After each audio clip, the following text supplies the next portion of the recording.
Montana Territory, 1876. The bitter wind howled through the narrow streets of Whitetail Creek, a forgotten mining settlement nestled between the foothills of the Bitterroot Mountains. The townsfolk hurried about their business, collars turned up against the merciless cold that had descended early that autumn. They barely noticed the lone rider approaching from the east, his dark silhouette cutting through the golden afternoon light. Hank Xavier had long believed that the frontier was no place for sentiment. At 25, he'd already seen how quickly the West devoured men who allowed themselves the luxury of feeling. His father had taught him that lesson well, right before a Comanche arrow pierced his heart during a cattle drive. That day, 14-year-old Hank had sworn never to put down roots, never to care too deeply about anyone or anything. The only way to survive the frontier was to keep moving, stay unattached, and trust nothing but your horse and your gun. His lean frame sat easy in the saddle, blue eyes constantly scanning the horizon, a habit born of years spent riding alone through hostile territory. His face was handsome in the rugged way of men who lived under open skies, with a strong jaw shadowed by 2 days' stubble and sun-streaked brown hair that curled slightly at his collar. The ladies in the last 3 towns had made their interest clear, but Hank never stayed longer than it took to earn enough money for supplies and whiskey. What he wanted was simple. Work, solitude, and enough distance between himself and his past to outrun the nightmares. What he needed, though he would never admit it, was something to fill the hollow ache that seemed to grow with each passing year of wandering. Whitetail Creek hadn't been his destination, no place ever really was, but his horse had thrown a shoe 10 miles back, and the coming storm made finding shelter a necessity rather than a choice. As he rode down the main street, he noted the usual establishments: mercantile, blacksmith, saloon, hotel, and church. What caught his eye, however, was the small building at the edge of town with a fresh-painted sign that read Widow Hawkins Bakery. The delicious scent of fresh bread made his stomach growl, reminding him that he hadn't eaten since dawn. Tying his horse to the hitching post, he dusted off his trail clothes as best he could before pushing open the door. Inside, the warm air enveloped him like an embrace, heavy with the aroma of yeast and cinnamon. A bell jingled above his head, announcing his arrival, but the shop appeared empty. "Be right with you," called a melodic female voice from the back room. Hank took off his hat and waited, surveying the neat little shop with its glass display case containing various baked goods. The space was immaculate, with cheerful yellow curtains at the windows and a vase of wildflowers on the counter.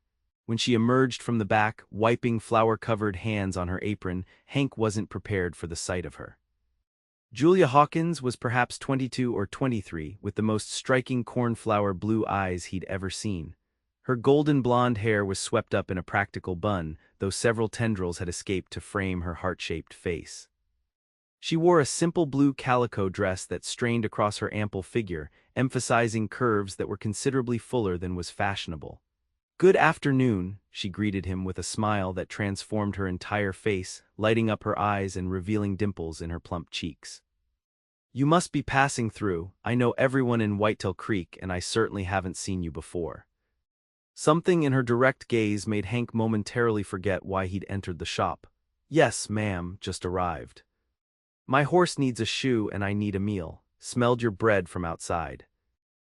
"Well, you've come to the right place for one of those things," she replied, her smile never wavering.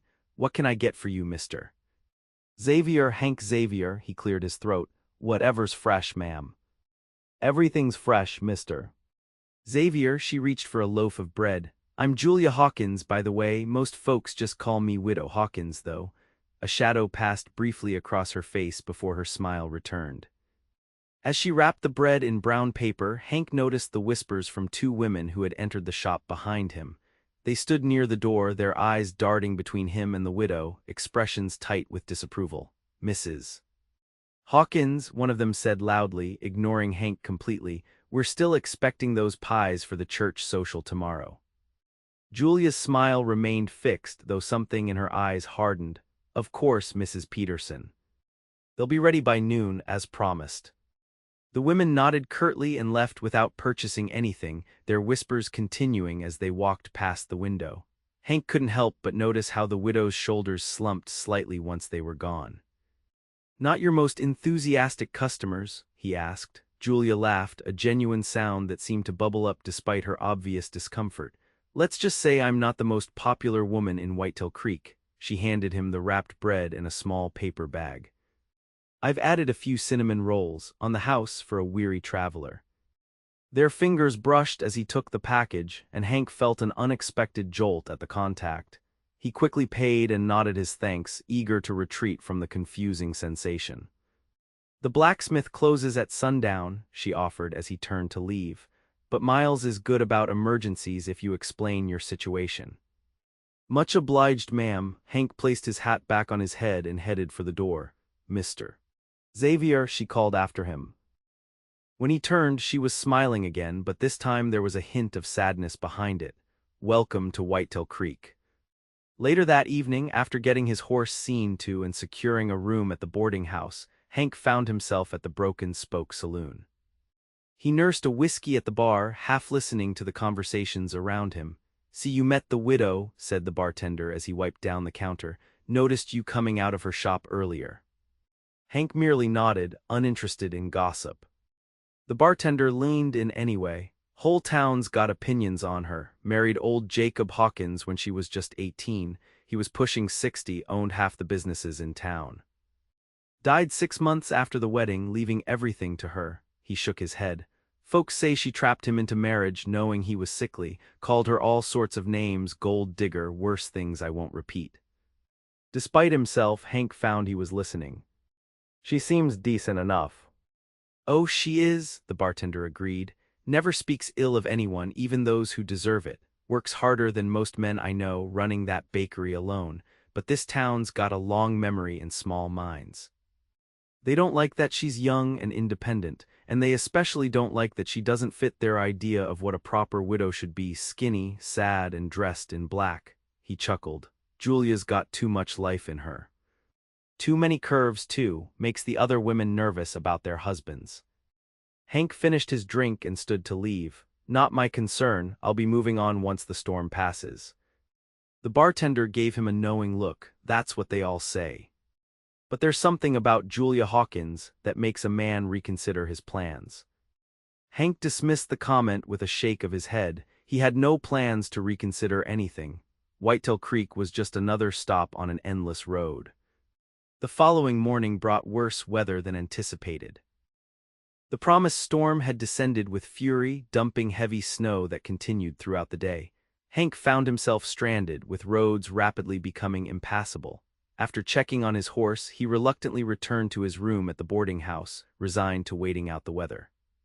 By late afternoon, cabin fever had set in. Despite the blizzard, he bundled up and ventured out, finding himself inexplicably drawn back to the bakery. Through the window, he could see Julia working alone, her movements graceful despite her size as she arranged fresh loaves on the shelves. The bell announced his entry, and she looked up in surprise. Mr. Xavier, I didn't expect to see anyone out in this weather. Cabin fever, he admitted, stamping snow from his boots. And your cinnamon rolls might be worth risking frostbite. Her laughter warmed the room. High praise indeed. Let me get you some coffee to thaw you out. Before he could protest, she disappeared into the back and returned with a steaming mug. On the house, no one should be out in this weather without something warm in their belly. Hank accepted the coffee gratefully. You shouldn't be out either, shop can't be doing much business today. I live upstairs, she explained, gesturing to a door behind the counter. And baking keeps the whole building warm, besides I enjoy the work. She studied him for a moment. You're not what I expected from a drifter. What did you expect? Someone rougher. Less, she hesitated, polite. Hank found himself smiling, an expression that felt foreign on his face. My mother would be pleased to hear her lessons stuck even out here. Where is she, your mother? Died when I was 12. Fever, he didn't know why he was sharing this information. He never talked about his family. Julia's expression softened with genuine sympathy. I'm sorry, mine passed when I was 16. It's a hard thing losing a mother so young. For a moment they sat in companionable silence, connected by shared loss. Then the bell jangled again as the door opened, admitting a blast of cold air and a tall man in an expensive coat. Julia, he said, ignoring Hank completely, I thought we might have dinner this evening. Hank watched as Julia's warm expression cooled noticeably. "I'm sorry, Mayor Carson, but I have inventory to complete tonight." The mayor's eyes narrowed, flicking briefly to Hank before returning to Julia. "Perhaps another time, then." After he left, Hank raised an eyebrow. "Friend of yours?" "Franklin Carson thinks owning the bank and being mayor entitles him to own me as well," she said, her usual cheerful demeanor momentarily absent. "He's been courting me since 3 months after Jacob died, though I've given him no encouragement." "And you don't want his attention?" Hank found himself asking. Julia met his gaze directly. "Mr. Xavier, I married once for security and spent 6 months nursing an old man who resented his own frailty. I won't make that mistake again, no matter how respected or wealthy the suitor," she sighed. "Of course, my refusal only fuels the town gossip. They can't decide if I'm a schemer who married for money or a foolish woman too proud to accept a good offer." "What do you think you are?" The question slipped out before Hank could stop it. Her smile returned, brighter than before. "I think I'm a woman who's finally living on her own terms, and that terrifies people in a town like this." She handed him a fresh cinnamon roll. "Enough about me. What brings you through these parts, Mr. Xavier?" "Hank," he corrected her, "and nothing specific, just keep moving." Running to something or away from it, the perceptiveness of her question startled him.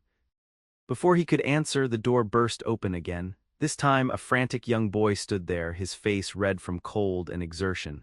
"Widow Hawkins, Ma sent me. The baby's coming early, and the doctor's stuck out at the Peterson farm." Julia immediately sprang into action, untying her apron. "Tell your mother I'll be right there, Tommy." As the boy dashed back out, she turned to Hank. "I have to go. Mrs. Collins lives just down the street. Her first baby came fast, and the second will likely be the same." In this weather, Hank was surprised by the concern in his voice. "Babies don't wait for good weather," she replied, already gathering supplies into a basket. "Would you mind locking up for me? Just pull the door closed when you leave, it locks automatically." Without waiting for an answer, she wrapped herself in a heavy shawl and hurried out into the storm, leaving Hank alone in the warm bakery. He finished his coffee slowly, puzzling over the widow. Julia Hawkins defied every assumption he'd made about small-town women, about people in general. There was a strength to her that had nothing to do with physical size, a warmth that seemed genuine despite the coldness she faced from others.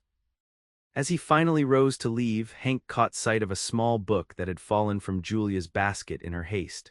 Picking it up, he saw it was a journal, its leather cover worn from frequent handling. He placed it carefully on the counter, resisting the strange impulse to open it, to learn more about the woman who had unexpectedly captured his interest. Outside, the snow continued to fall, covering Whitetail Creek in a blanket of white that muffled all sound. For the first time in years, Hank didn't feel the urge to move on as soon as the weather cleared. Instead, he found himself wondering what other surprises Julia Hawkins might have in store. The storm raged for 3 more days, effectively cutting Whitetail Creek off from the outside world. During that time, Hank found himself returning to the bakery each day, ostensibly for fresh bread but increasingly for Julia's company. Their conversations flowed easily, covering everything from books they'd read to places they'd seen. On the 4th morning, Hank was helping Julia carry flour sacks from a delivery wagon when he noticed Mayor Carson watching from across the street, his expression dark. "Your admirer looks displeased," Hank commented as they entered the bakery. Julia glanced out the window and sighed. "Franklin doesn't like competition, real or imagined." "Is that what I am?" "Competition," the words were out before Hank could consider them. Her eyes met his, serious despite her smile. "Are you?" The question hung between them, charged with possibilities that Hank had spent years avoiding. Before he could respond, the shop door opened and a small group of women entered, including the 2 who had whispered about Julia during Hank's first visit. "Mrs. Peterson, ladies," Julia greeted them politely. "What can I get for you today?" The oldest woman, clearly the leader, looked pointedly at Hank before addressing Julia. "We've come about the church social. There's been talk, Julia, concerns about your friendship with Mr. Xavier here." Julia's smile never faltered, though Hank saw her hands tighten on her apron. "I wasn't aware that my friendships were a matter for church discussion, Mrs. Peterson." When a young widow entertains a strange man alone day after day, it becomes everyone's concern, another woman interjected. Think of your reputation, dear. And the reputation of our town, added Mrs. Peterson. Perhaps it would be best if you didn't attend the social this Sunday. Hank felt a surge of anger on Julia's behalf, but before he could speak, she placed a gentle hand on his arm. Ladies, she said, her voice steady, I appreciate your concern, truly, but Mr. Xavier is a customer and a friend, nothing more. As for the social, I've already promised Pastor Williams my apple pies and I won't disappoint him. The women exchanged glances, clearly not satisfied but unwilling to push further. They made small purchases and left, whispering among themselves. After they were gone, Hank turned to Julia. You shouldn't have to defend yourself to them. Welcome to small-town life, she replied with a wry smile. Everyone believes they have the right to judge how others live. She began arranging bread loaves in the display case. It was worse after Jacob died. They watched my every move, waiting for me to fail or flee.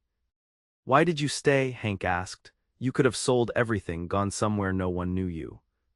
Julia paused, considering her answer. Partly stubbornness, but mostly because this is home, despite everything. I've built something here, something that's truly mine. She met his eyes. Not everyone has the freedom to simply ride away when things get difficult, Hank. Her words struck uncomfortably close to truths he'd been avoiding.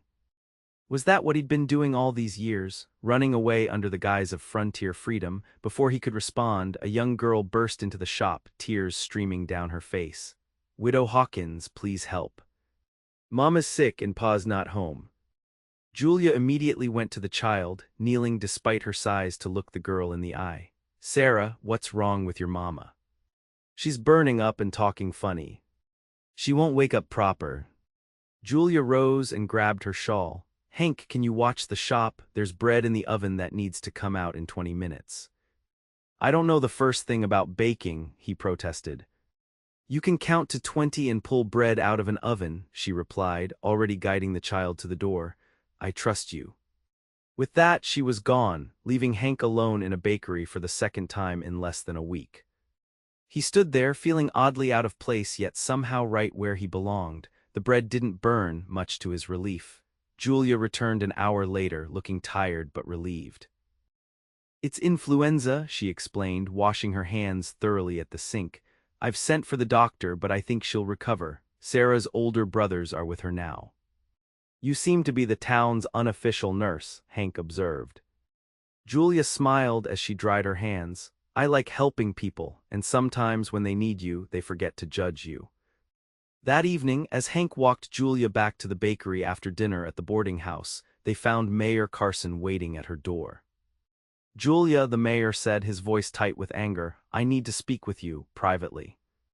Anything you have to say can be said in front of Mr. Xavier, she replied calmly. The mayor's face darkened. Very well. I've come to inform you that the town council is considering raising the property taxes on commercial buildings. Your bakery would be particularly affected. Hank didn't miss the implied threat. Seems convenient timing, Mayor. Carson ignored him, focusing on Julia. Of course, exceptions could be made for businesses that contribute significantly to the town's reputation. A respectable establishment, run by someone who understands the importance of propriety. Julia's voice remained steady, though Hank could see the anger in her eyes. Are you suggesting that my bakery isn't respectable, Mayor Carson? I'm suggesting that your behavior lately has been questionable at best. Entertaining a drifter alone day after day, what would your late husband think? He'd think I was finally living my life instead of someone else's, she replied. Good night, Mayor Carson. She unlocked her door, and Hank followed her inside without invitation, unwilling to leave her alone with Carson's anger still palpable in the air. After the mayor stormed off, Julia sank into a chair, her composure finally breaking. He could ruin me, you know. The taxes alone would take everything I've built. Hank knelt beside her chair, surprising himself with the gesture. You stood your ground. Not many would face down the mayor like that. She looked at him, her blue eyes bright with unshed tears. I'm tired of being judged for things that shouldn't matter, my size, my youth, my inheritance. I just want to live peacefully, bake my bread, and be left alone. Alone, Hank found himself asking, his voice low, "Is that really what you want?" For a long moment they gazed at each other, something unspoken passing between them. Then Julia stood abruptly, breaking the spell. "It's late, you should go," but she said it gently, with a smile that took away any sting from the dismissal. As Hank walked back to the boarding house, his mind was in turmoil. For the first time in years, the thought of moving on brought no comfort. Instead, it left a hollow feeling in his chest that he couldn't explain, or perhaps didn't want to. The next day, Hank didn't go to the bakery. Instead, he spent hours at the saloon, drinking more than usual and rebuffing attempts at conversation. By evening, he'd made up his mind. It was time to leave Whitetail Creek before he did something foolish, like start caring. He was packing his few belongings when a knock came at his boarding house door. Opening it, he was surprised to find Tommy, the boy who had come for Julia when Mrs. Collins was in labor. "Widow Hawkins asked me to give you this," the boy said, handing over a small package wrapped in brown paper, "said it was important." Hank thanked him with a coin and closed the door before unwrapping the package. Inside was a single cinnamon roll and a note in neat handwriting: "For the journey, should you decide to take one. Some paths lead away, others lead home. The choice is yours. Julia." Hank stared at the note for a long time, then at his half-packed saddlebags. Before he could decide what to do, another knock sounded, this one more urgent. It was the boarding house owner, looking concerned. "Mr. Xavier, there's trouble at the bakery. Some men are threatening the widow Hawkins." Hank didn't wait to hear more. He grabbed his gun belt and ran through the darkening streets, his heart pounding with fear for Julia. At the bakery, he found a small crowd gathered. 3 rough-looking men stood on the porch, pounding on the locked door. Through the window, Hank could see Julia inside, her face pale but determined as she held a shotgun. "Open up, widow," one of the men shouted. "We just want to talk about those taxes you owe." Hank pushed his way through the onlookers. "What's going on here?" One of the men turned, revealing a deputy's badge. "Official business. Mayor says she's behind on property taxes. We're here to collect or seize the property." "At night with no notice," Hank challenged. "Sounds more like intimidation than law enforcement." The deputy's hand drifted to his gun. "You'd best move along, stranger. This doesn't concern you." "I'm making it my concern." Hank's voice was quiet but carried a dangerous edge that made the crowd murmur nervously. Inside, Julia had seen him arrive. She unlocked the door but kept the shotgun ready. "Hank, don't, this is my fight." "Not anymore," he replied, never taking his eyes off the deputy. "Mayor Carson send you boys to frighten a woman alone at night, or was that your idea?" The standoff might have turned ugly if not for the timely arrival of Sheriff Davis, a grizzled older man who approached with his hand on his gun. "What's this about, Rogers?" he demanded of the deputy. "Mayor's orders, Sheriff, she's delinquent on taxes." "Since when does the mayor direct my deputies without consulting me?" The sheriff's voice was dangerously calm. "And since when do we collect taxes after sundown?" The deputy faltered under his superior's gaze. "He said it was urgent, that she was planning to leave town." "Which is a lie," Julia interjected, still holding her shotgun. "I have no intention of leaving." Sheriff Davis surveyed the scene with disgust. "Rogers, you and your friends clear out, now. I'll deal with this matter in the morning, properly, through the tax assessor's office." After the men slunk away and the crowd dispersed, the sheriff turned to Julia. "I apologize, Mrs. Hawkins. This shouldn't have happened." "But it did," Hank said, his anger still evident. "And it will happen again as long as Carson thinks he can bully her." The sheriff sighed. "Mayor has a lot of influence in this town. More than I do in some ways." He tipped his hat to Julia. "Lock your doors tonight. I'll have a deputy one I trust keep an eye on the place." After he left, Hank followed Julia inside the bakery. "You're not staying here alone tonight." "I've managed fine on my own for 2 years," she replied, though her hands trembled slightly as she set aside the shotgun. "This is different." Hank ran a hand through his hair in frustration. "Carson's desperate. Men like that are dangerous when cornered." "And what would you suggest? That I run, hide?" Her voice rose with emotion. "This is my home, Hank. Everything I've worked for is here." "Then we fight," he said simply. But we do it smart, not alone. She looked at him with surprise. We. The word hung between them, weighted with significance. Hank knew he was crossing a line he'd drawn years ago, committing to someone else's battle, someone else's life. Yes, he said finally, we. That night, Hank slept on a pallet in the bakery kitchen, his gun within easy reach. Julia had protested initially, concerned about adding more fuel to the town gossip, but eventually agreed it was safer than being alone. In the morning, they discovered that someone had smashed the bakery's front window during the night, despite the sheriff's promised protection. A rock lay amid the broken glass, wrapped in a note that read, "Leave town, whore." Julia stared at the damage, her face composed but her eyes revealing the hurt beneath. They've never gone this far before. Hank picked up the rock, fury building inside him. This ends today. While Julia swept up the glass, Hank walked to the sheriff's office, rock and note in hand. Sheriff Davis examined the evidence grimly. I can't prove Carson was behind this, he said. You don't need to, Hank replied. I just need you to keep your deputies in line while I have a conversation with the mayor. The sheriff studied him carefully. Don't do anything stupid, Xavier. Carson may be a bully, but he's a powerful one. I don't plan to use my fists or my gun, Hank assured him, but this harassment stops now. He found Mayor Carson at the bank, ensconced in a private office that spoke of wealth and influence. The mayor looked up with surprise as Hank entered without knocking. Mr. Xavier, I don't recall scheduling an appointment.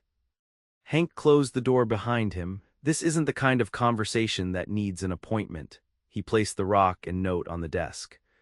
Recognize these. Carson barely glanced at them. I have no idea what you're implying.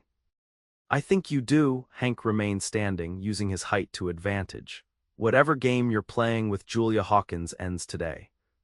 Or what? Carson's confidence returned. You'll shoot me, beat me, either way you'll hang and she'll still lose everything. Hank smiled, though there was no warmth in it. I had something else in mind. You see, I've been asking questions around town. Interesting stories about how you acquired certain properties, especially after the banking panic 2 years ago. About loans called in suddenly, families forced to sell at a fraction of what their land was worth. For the first time, uncertainty flickered across Carson's face. Hearsay and gossip. Perhaps, but I also had an interesting conversation with your former bank teller, Mr. Roberts. He's working as a clerk in Helena now. Keeps very detailed records of all the bank's transactions during your acquisition period. This was a bluff, but one based on information Hank had gleaned from the bartender and others about Carson's business practices. The mayor's reaction told him the arrow had struck true. What do you want? Carson asked, his voice tight. Simple. Julia Hawkins is to be left alone. No harassment, no inflated taxes, no deputies at her door. She lives her life and runs her business in peace. Carson leaned back, studying Hank through narrowed eyes.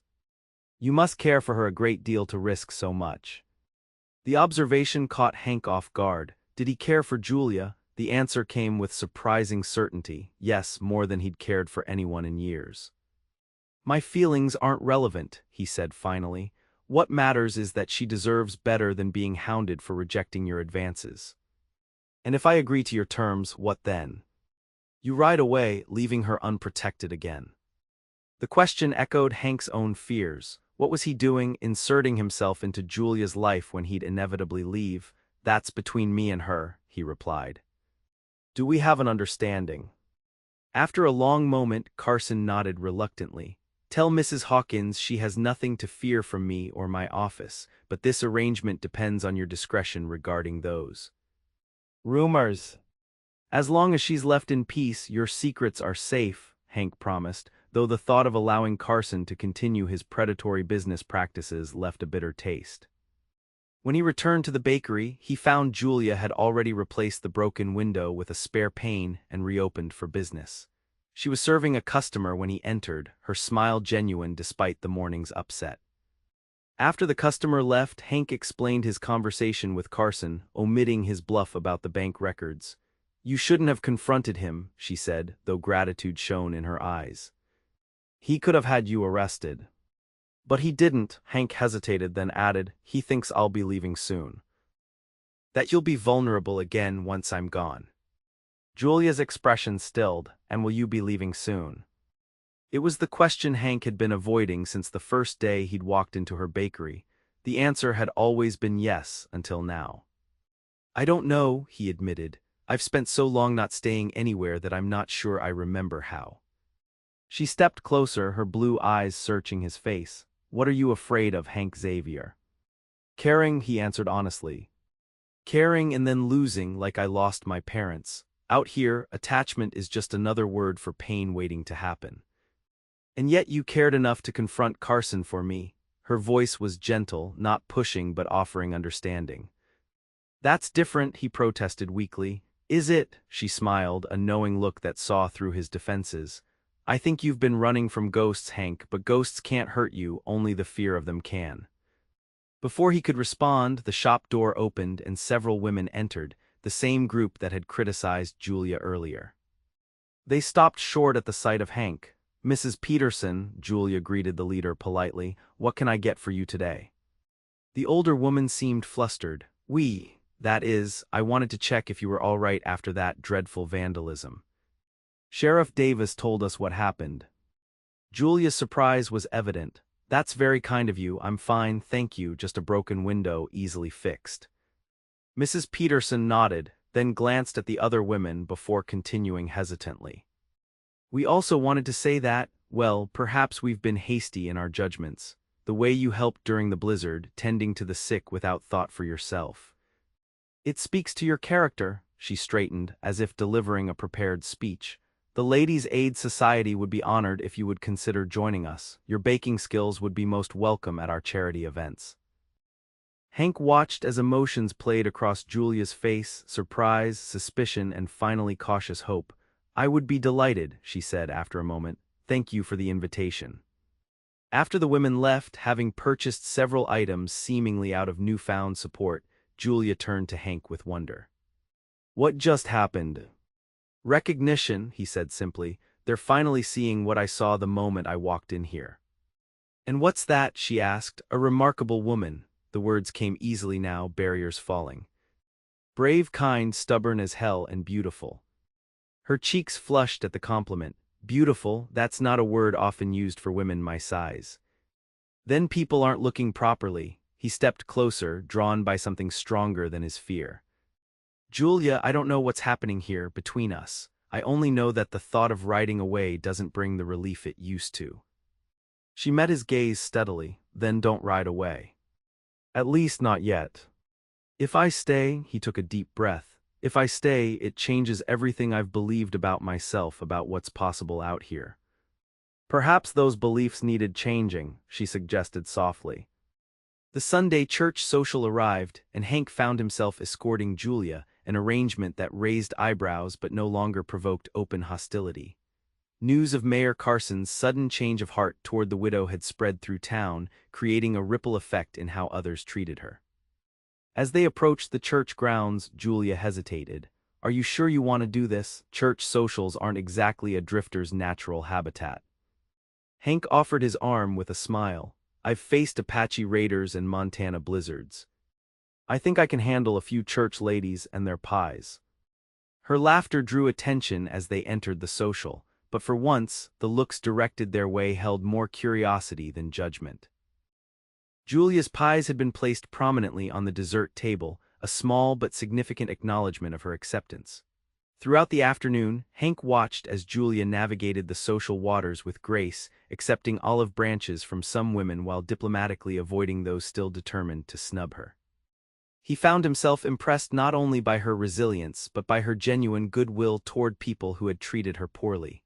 You're staring, she murmured as she rejoined him under an elm tree where he'd retreated from the crowds.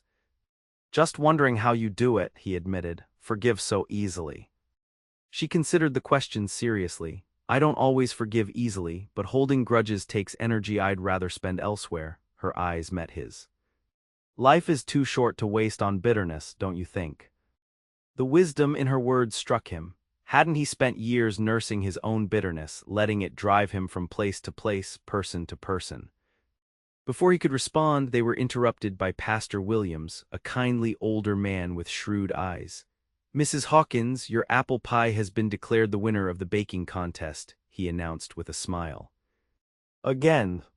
Julia blushed with pleasure. "Thank you, Pastor, that's very kind." The pastor turned his attention to Hank. "Mr. Xavier, I understand you've been staying in Whitetail Creek longer than planned." "The weather delayed my departure," Hank replied automatically. "The weather cleared over a week ago," the pastor observed mildly. "Perhaps there are other considerations keeping you with us." Hank felt Julia tense slightly beside him, awaiting his answer. "Perhaps," he conceded. Pastor Williams nodded, satisfied. "Well, should those considerations become permanent, I'd be happy to discuss the matter further." With a meaningful glance between them, he moved on to greet other parishioners. "Did he just," Hank began, startled, "offer to marry us?" "Yes, I believe he did." Julia's voice held amusement, but her eyes betrayed her uncertainty. The implication hung between them, neither ready to address it directly. Yet Hank couldn't deny the image that formed in his mind, Julia beside him not just for an afternoon but for years to come, her laughter filling rooms he'd never dared imagine as home. The social concluded with twilight approaching, and they walked back to the bakery in companionable silence. At her door, Julia turned to him with a smile that held both warmth and reserve. "Thank you for today, it was nicer than I expected." Hank nodded, suddenly awkward. "Julia, what the pastor said." She held up a hand to stop him. "Don't, there's no need to explain or make promises. You've already done more than I could have asked, standing by me against Carson, against the gossips." Her eyes were kind but resolute. "I won't be the reason you cage yourself here if your heart is still out there on the trail." With that, she rose on tiptoe and pressed a gentle kiss to his cheek before slipping inside, leaving Hank alone with thoughts more turbulent than any storm. That night Hank couldn't sleep. He paced his boarding house room, torn between the pull of the open road that had been his companion for so long and the new, stronger pull of Julia Hawkins with her wisdom and warmth. Near dawn, a commotion outside drew him to the window. Flames illuminated the pre-dawn darkness and shouts of "fire" echoed through the streets. Dread filled him as he realized the direction, the bakery. Hank ran through the streets, barefoot and half-dressed, joining the bucket brigade that had already formed. The bakery's front room was engulfed, flames licking up toward the second-floor living quarters. "Julia," he shouted, scanning the crowd for her familiar figure. "Where's Julia?" "Still inside," someone called back. "Upstairs." Without hesitation, Hank broke from the line and charged toward the burning building.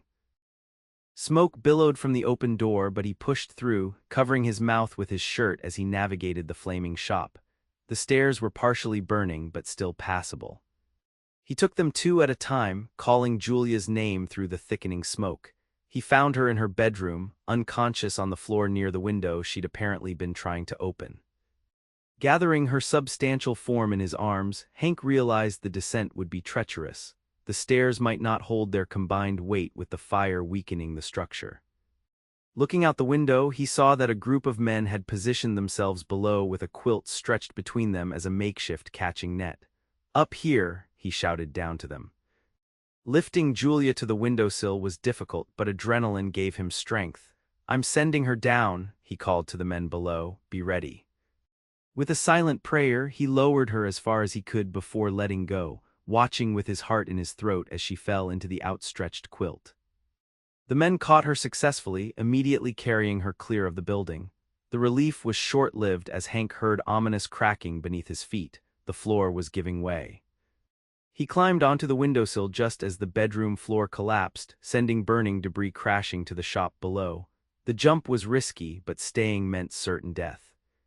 Hank leaped, hitting the edge of the quilt and rolling painfully onto the ground beyond. Hands pulled him clear as the bakery's roof began to cave in, sending a shower of sparks into the night sky. By sunrise, the bakery was nothing but smoldering ruins. Julia had been taken to the doctor's house, suffering from smoke inhalation but expected to recover. Hank, despite a sprained ankle and burns on his hands, refused to leave her side. When she finally regained consciousness late that morning, her first sight was Hank's worried face hovering above her. "The bakery." She whispered, her voice rough from smoke. He shook his head gently. "It's gone, I'm sorry." Tears filled her eyes, but she blinked them back. "How did it start?" Sheriff's investigating, but it wasn't accidental. Hank's jaw tightened. Someone broke the back window and used coal oil to start the blaze. Carson, she whispered, maybe, but there's no proof and he's claiming to be as shocked as anyone. Hank took her hand carefully, mindful of his bandaged palms. Julia, I thought I'd lost you. The naked emotion in his voice seemed to surprise them both. She squeezed his hand weakly. You saved me. I nearly got us both killed, he corrected. But I'd do it again without hesitation. She studied his face, seeming to search for something. Why? It was time for truth, because somewhere between cinnamon rolls and confronting the mayor, I fell in love with you. Her eyes widened, then filled with fresh tears. Hank, let me finish, he said gently. I've spent years convincing myself that caring about people, about places, was a weakness out here. That attachment only led to pain. He squeezed her hand. But watching your bakery burn, thinking you might be gone, that showed me the real weakness was in running away, in never allowing myself to build something worth protecting. Julia's tears flowed freely now. I have nothing left. The bakery was everything. Not everything, he corrected. You have yourself, your strength, your skills, and, he hesitated, then committed fully, you have me if you want me. Her surprise was evident. You're staying. I'm staying, he confirmed, not because I feel obligated or because I pity you, but because the thought of riding away from you hurts more than any injury I've ever suffered. He smiled ruefully. It took nearly losing you to realize I never want to be without you. For a long moment, Julia was silent, processing his words. Then, despite her weakened state, she managed a smile that transformed her tear-streaked face. I thought you'd never admit it, she said softly. I've been half in love with you since you walked into my bakery and treated me like a person worth respecting. She touched his cheek tenderly. But loving someone doesn't mean trapping them. Are you sure the trail won't call you back? The only call I want to answer is yours, he replied, his heart lighter than it had been in years. Besides, I'm thinking the world needs more of your cinnamon rolls. We'll rebuild the bakery better than before. Her eyes widened. We. Partners, he said firmly, in business and in life if you'll have me. Through tears and laughter, she nodded. Yes to both. 3 months later, the new bakery opened its doors on the same spot as the old one. The building was larger, with an expanded kitchen and a comfortable apartment above. A new sign hung proudly over the door. Xavier's Bakery and Confectionery. The mystery of the fire was never officially solved, though Mayor Carson had abruptly left town a week after the blaze, following rumors of banking irregularities that mysteriously came to light. His hasty departure was viewed by many as an admission of guilt, though nothing could be proven. On a bright spring morning, with the bakery filled with the aroma of fresh bread and the chatter of customers, Hank stood behind the counter, watching as Julia charmed the crowd. Her blue calico dress complemented her eyes, and the simple gold band on her finger caught the sunlight as she handed out samples of her famous apple tarts. They had married quietly 2 weeks after the fire, with Pastor Williams officiating and half the town in attendance, many of the same people who had once shunned Julia now bringing gifts and well wishes. Whether their change of heart stemmed from guilt over the fire, admiration for Hank's rescue, or simply recognition of Julia's true character didn't matter. What mattered was the community they were now undeniably part of. Sheriff Davis entered the bakery, tipping his hat to Julia before approaching Hank. Fine place you've built here, Xavier. Never thought I'd see a drifter like you put down roots. Hank smiled, his eyes finding Julia across the room. Neither did I, turns out I just needed the right reason to stay. Speaking of staying, the sheriff continued, town council's looking for a new member since Carson left. Your name's been mentioned. Hank raised an eyebrow in surprise. Me, I've barely been here 6 months. Sometimes fresh eyes are what a place needs, the sheriff shrugged. Think about it. As the sheriff moved away, Julia joined Hank behind the counter, slipping her arm around his waist. What did he want? Hank told her about the council position, still bemused by the offer. From drifter to town council in less than a year, never saw that coming. Julia laughed, the sound that had first captured his heart, now a daily joy. Life has a way of surprising us. A year ago I was a widow most shunned, running a bakery alone and wondering if I'd ever truly belong here. She looked up at him, her eyes shining with happiness. "Now look at us." Hank pulled her closer, no longer concerned about the gossips or judgmental glances.